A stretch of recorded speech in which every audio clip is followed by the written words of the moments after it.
Dr. Ace sent us these wrist guards or wrist bands for our review, and these are predominantly for weightlifting. I would be, and that's what I love, is because you're not gonna wear these all the time when you're going to the gym.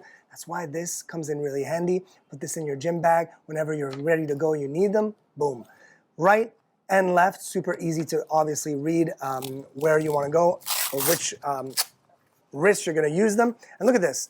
Super rigid, but still elastic, really strong. And the whole idea here is, and I'll show you how to put it on, is exactly like this. You want to make it tight enough on your wrist that, yes, you feel that compression, but your wrist can still move.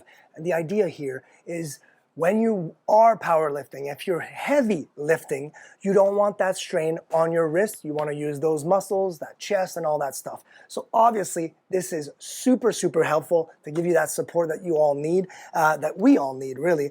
And so easy to just, when you're done, get it back in that little mesh bag and continue your workout. It's awesome.